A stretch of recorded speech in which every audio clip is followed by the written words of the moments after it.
Hello friends, welcome to M K M pharma. M K M pharma में आपका स्वागत है।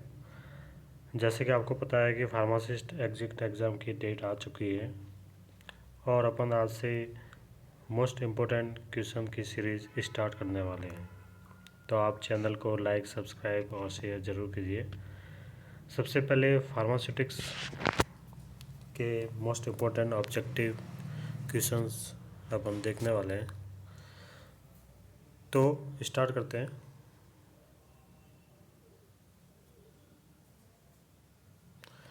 पहला क्वेश्चन है, the first edition of Indian pharmacopoeia was published in. Indian pharmacopoeia का first edition कब publish हुआ था? तो दोस्तों आपको पता होना चाहिए फर्स्ट एडिशन कब आया था। 1955 में आया था। तो इसका करेक्ट आंसर कौन सा रहेगा? सेकंड बी इसका करेक्ट आंसर रहेगा 1955। सेकंड क्वेश्चन देखते हैं। सेकंड क्वेश्चन में which is an extra pharmacopoeia. Extra pharmacopoeia कौन सी है? फर्स्ट है USP, this is wrong. British pharmacopoeia wrong. Indian pharmacopoeia wrong. तो मार्टिनडेल जो फार्माकोपिया है इसको क्या बोलते हैं? एक्स्ट्रा फार्माकोपिया बोलते हैं। क्या बोलते हैं? Extra pharmacopoeia. चलिए नेक्स्ट क्वेश्चन की ओर चलते हैं। थर्ड क्वेश्चन है, the third edition of the Indian pharmacopoeia was published in chairmanship of. तो आपको दोस्तों पता होना चाहिए फर्स्ट एडिशन जो आया था कब आया था? 1955 में आया था। और जो इसका सेकंड एडिशन है, सेकंड एडिशन कब आया था? 1966 में आया था। और थर्ड एडिशन जो है वो कब आया था? 1985 में आया था। और उस टाइम जो इसके चेयरमैन थे वो कौन थे? डॉक्टर नित्यानंद थे। तो इसका आंसर, राइट आंसर कौन सा होगा? ये इसका राइट आंसर होगा, क्योंकि 1985 में इसका थर्ड एडिशन आया था। कौन सा एडिशन आया था? थर्ड। और फार्माकोपिया दो वर्ड से मिलकर बना है। फार्माकोन, फार्माकोन का मतलब होता है ड्रग और पोया का मतलब होता है मेक। ओके दोस्तों, तो इसका करेक्ट आंसर है 1985 में थर्ड एडिशन आया था। और किसकी चेयरमैनशिप में ये फार्माकोपिया पब्लिश हुआ था? तो आपको पता होना चाहिए डॉक्टर नित्यानंद की चेयरमैनशिप में ये फार्माकोपिया है वो पब्लिश हुआ था। चलिए नेक्स्ट क्वेश्चन में चलते हैं। Who publish the Indian pharmacopoeia. Indian pharmacopoeia को कौन पब्लिश करता है? तो सबसे पहले यहाँ पे आपको ध्यान होना चाहिए, इंडियन फार्माकोपिया को पब्लिश करता है, यदि आपके पास में या ऑप्शन आए आईपीसी, इंडियन फार्माकोपिया कमीशन, ठीक है, तब आपको करना है इंडियन फार्माकोपिया कमीशन। और यदि ये ऑप्शन आपको नहीं मिलता है तो इसका दूसरा ऑप्शन आता है, क्योंकि इंडियन फार्माकोपिया जो कमीशन होता है ये किसके अंडर में आता है? तो ये एक मिनिस्ट्री के अंडर में आता है जिसका नाम है ministry of health and family welfare. इसके अंडर में आता है इंडियन फार्माकोपिया कमीशन और वो क्या करता है? इंडियन फार्माकोपिया को पब्लिश करता है। तो इसका सेंट्रल गवर्नमेंट गवर्नर नहीं होगा, सेंट्रल इंडियन फार्माकोपिया लेबोरेटरी भी नहीं होगा और सेंट्रल ड्रग लेबोरेटरी भी नहीं होगा। तो इसका करेक्ट आंसर कौन सा रहेगा? Ministry of health and family welfare. यदि इसकी जगह ये ऑप्शन आए इंडियन फार्माकोपिया कमीशन तो ये भी इसका आंसर क्या रहेगा? सही रहेगा। चलिए नेक्स्ट क्वेश्चन में चलते हैं। The third edition of Indian pharmacopoeia was published in year. Indian pharmacopoeia IP का जो थर्ड एडिशन है वह कब पब्लिश हुआ था? तो आपको पता होना चाहिए 1955 में कौन सा आया था? फर्स्ट एडिशन आया था। 1966 में कौन सा एडिशन आया था? सेकंड एडिशन आया था। और 1985 में कौन सा एडिशन आया था? तो ये आपके आया था थर्ड एडिशन आया था। कौन सा एडिशन आया था? थर्ड एडिशन आया था 1985 में। तो इसका आंसर क्या है? 1985 में। और 1996 में कौन सा आया था?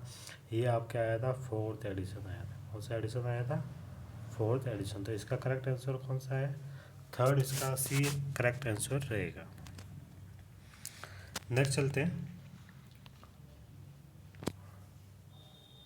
The latest edition of Indian pharmacopoeia was published in. Pharmacopoeia, Indian pharmacopoeia का लेटेस्ट एडिशन कब आया है? तो सबसे पहली बात तो है कि लेटेस्ट एडिशन अभी जो आया है वो कौन सा आया है? 9th एडिशन आया है।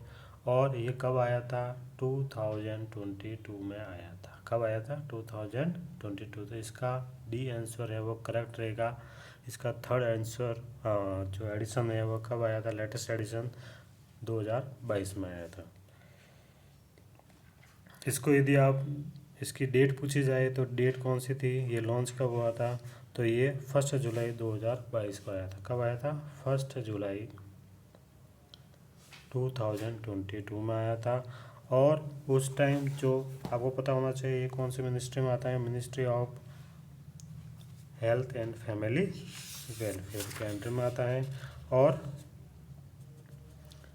Ministry for health and family welfare के अंडर में आता है। और उस टाइम इसके किसकी चेयरमैनशिप के अंडर में ये एडिशन आया था? तो डॉक्टर मनसुख मंडविया उस टाइम जो मिनिस्टर थे, चेयरमैन थे, उसके चेयरमैनशिप में ये लेटेस्ट एडिशन आया था। 8th एडिशन जो 2018 में है वो कौन सा एडिशन था? 8th एडिशन था। लेकिन अभी कौन सा आया? 9th एडिशन आया है 2022 में। चलिए दोस्तों नेक्स्ट चलते हैं। Founded in 1901, first pharmaceutical manufacturing facility in India was. सबसे पहले कब आई थी? कौन सी थी? तो Indian pharmaceutical company limited, no गलत। Calcutta chemicals, wrong. Doctor Reddy, wrong. तो सबसे पहले क्या आई थी? Bengal chemical and pharmaceutical works limited. Okay दोस्तों नेक्स्ट को चलते हैं।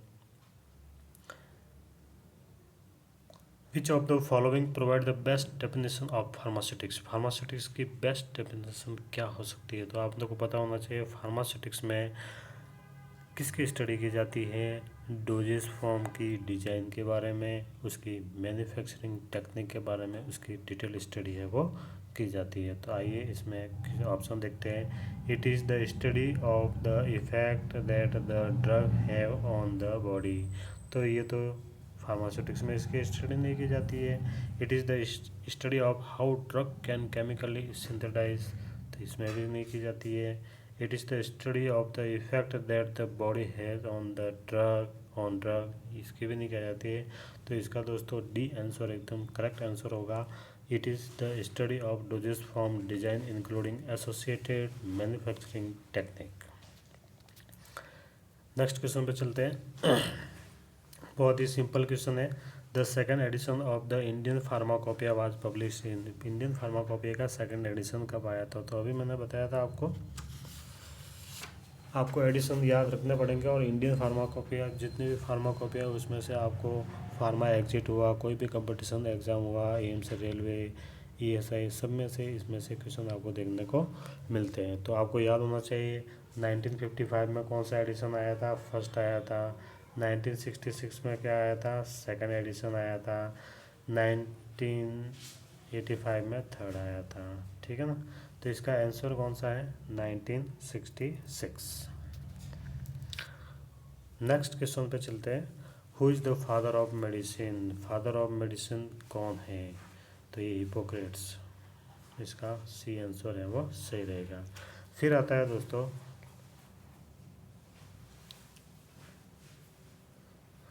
Who is the father of pharmacy in India education. India education में फादर ऑफ फार्मेसी कौन है? तो इसमें आएगा देखो professor ML Shroff, doctor B Mukherjee, doctor BN Ghosh या नन ऑफ देम। तो इसका करेक्ट आंसर होता है प्रोफेसर ML श्रॉफ, जिन्होंने सबसे पहले बी फार्मा का कोर्स स्टार्ट किया था। कहाँ में किया था? BHU मतलब बनारस हिंद यूनिवर्सिटी में। और उस टाइम बी फार्मा का कोर्स 3 साल का हुआ करता था। और आपको पता होना चाहिए M फार्मा का कोर्स भी कहाँ स्टार्ट हुआ था? BHU में। और शुरू किन्होंने किया था? Professor ML Shroff. तो इन्हें क्या कहते हैं? Father of pharmacy in India कहते हैं। ठीक है दोस्तों नेक्स्ट चलते हैं। The the pharmacy act come in force in. तो द फार्मेसी एक्ट सबसे पहले कब आया था, कब ये पास हुआ था? तो दोस्तों 1948 में फार्मेसी एक्ट पास हुआ था। और आए ड्रग एंड कॉस्मेटिक एक्ट। कौन सा? Drug and cosmetic act. तो एक्ट तो आया था 1940 में, और इसके जो रूल्स है वो कब आए थे? 1945 में इसके रूल्स आए। तो ये दो एक्ट बहुत ही इम्पोर्टेंट है। फार्मेसी एक्ट कब आया था? 1945 में आया था। और ड्रग एंड कॉस्मेटिक एक्ट कब आया था? 1940 में एक्ट आया था। और इसके रूल्स कब आए थे? 1945 में आए। उसके बाद में यदि ऐसा है कि पीसीआई का गठन कब हुआ था? तो 1949 में पीसीआई का गठन हुआ था। और पीसीआई कौन से एक्ट में आती है? तो पीसीआई फार्मेसी एक्ट में आती है, जो फार्मेसी प्रोफेशन को क्या करती है? रेगुलेट करती है। नेक्स्ट क्वेश्चन पर चलते हैं। बहुत ही इजी क्वेश्चन है दोस्तों। What is USP? यूएसपी क्या है? The United State pharmacology, the United State pharmacopoeia, the United State pharmacy, none of that. बहुत ही इजी क्वेश्चन है। USP the United State pharmacopoeia. Next question पे चलते हैं। Efficiency of ball mill. जो ball मिल होती है, उस बॉल मिल की जो इफिशियंसी होती है, इफेक्ट वो है किसके ऊपर डिपेंड करती है? तो बॉल मिल आपने दोस्तों ने डी फार्मा फर्स्ट ईयर में आपने बॉल मिल पढ़ी होगी। तो बॉल मिल की जो इफिशियंसी जो होती है वो किसके ऊपर है? वो डिपेंड करती है। तो ये बॉल है जो किसकी बनी होती है? स्टील्स वगैरह की बनी हो सकती है। और इसके बीच में क्या होते हैं? जिस मटेरियल का साइज रिडक्शन करना है वह मटेरियल आपको यहाँ पे प्लेस करना पड़ता है। तो ये बॉल मिल की जो इफिशियंसी है वो किसके ऊपर डिपेंड करती है? बॉल मिल की स्पीड के ऊपर भी डिपेंड कर सकती है, डेंसिटी के ऊपर डिपेंड करेगी, एंड इसके अंदर जो मॉइस्चर कंटेंट होता है मटेरियल का उसके ऊपर भी डिपेंड करेगी। तो 100% इसमें जो डी आंसर है, डी जो ऑप्शन है वो क्या रहेगा? करेक्ट ऑप्शन रहेगा। Speed, density and moisture content of feed तीनों के ऊपर इसकी इफिशियंसी है वो डिपेंड है वो करती है। Next question. Ball mill is suitable for the particle size. Ball mill जो होती है कौन से पार्टिकल साइज रिडक्शन के लिए सूटेबल होती है? Ball mill is suitable for particle size. तो इसके अंदर जो अब्रेसिव जो ड्रग होती है, अब्रेसिव जो होते हैं उसके पार्टिकल साइज को रिडक्शन करने के लिए है वो काम में आती है बॉल मिल। तो किसके लिए आती है? अब्रेसिव ड्रग के लिए। किसके लिए? अब्रेसिव ड्रग के लिए। तो इसका करेक्ट आंसर क्या रहेगा आपका? बी इसका करेक्ट आंसर रहेगा, अब्रेसिव। नेक्स्ट क्वेश्चन पे चलते हैं।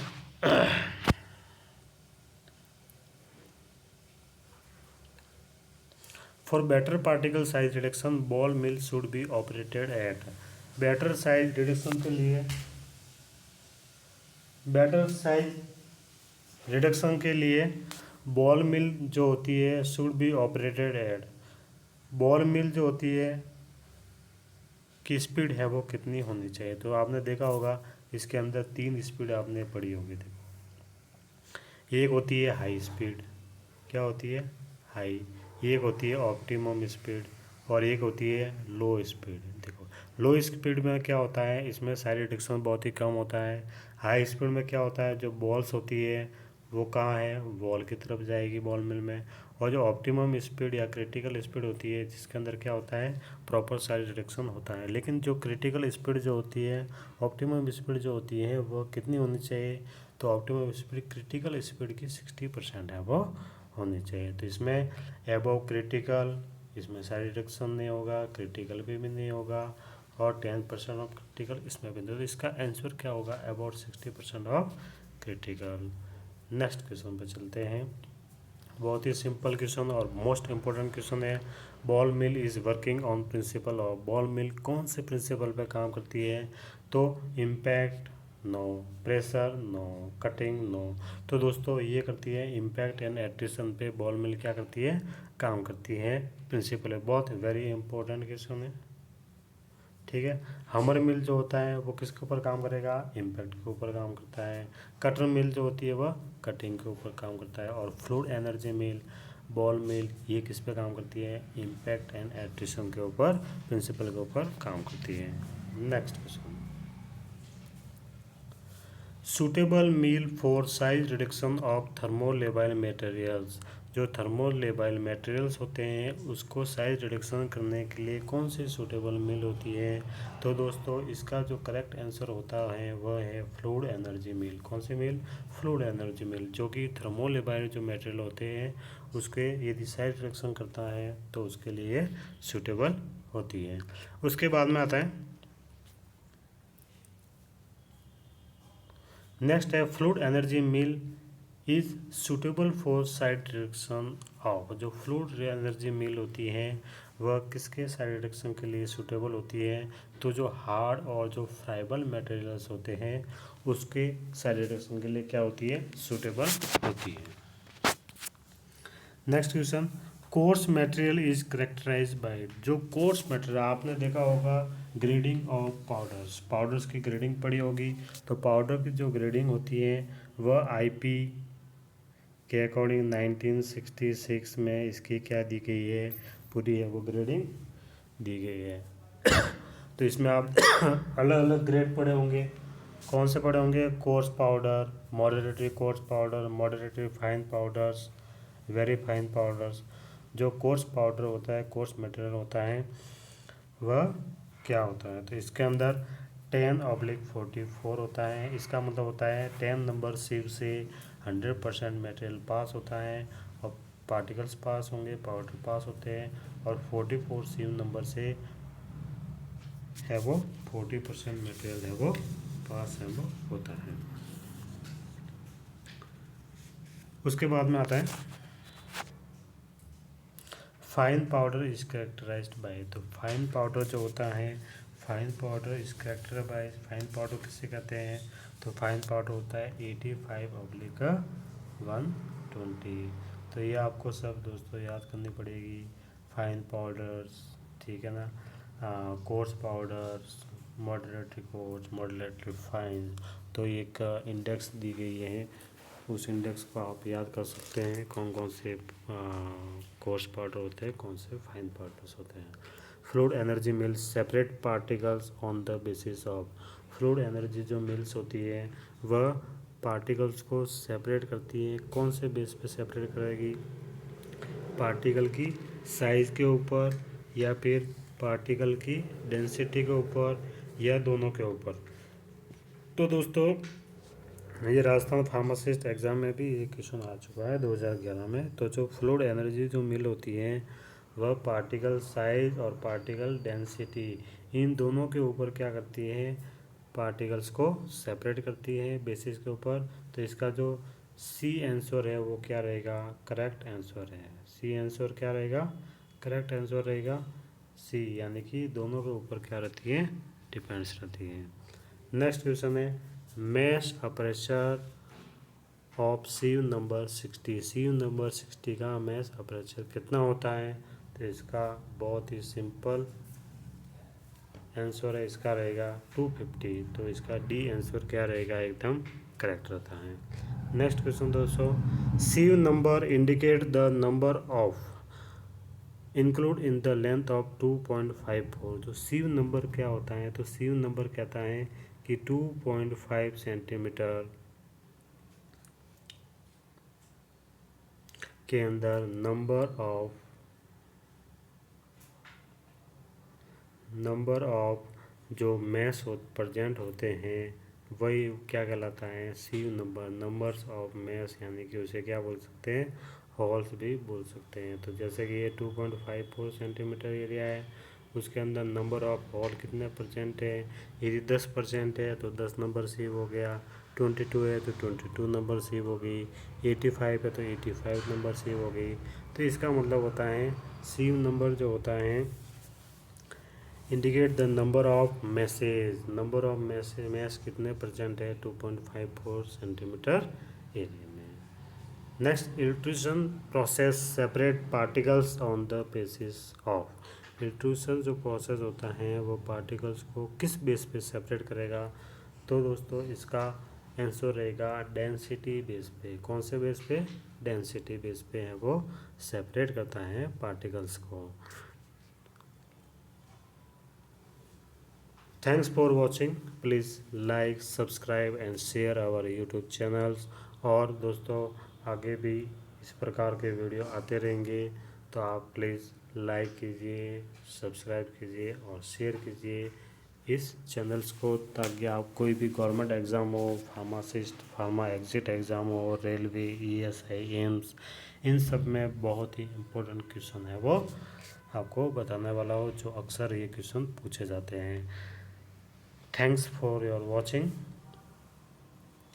Thank you very much.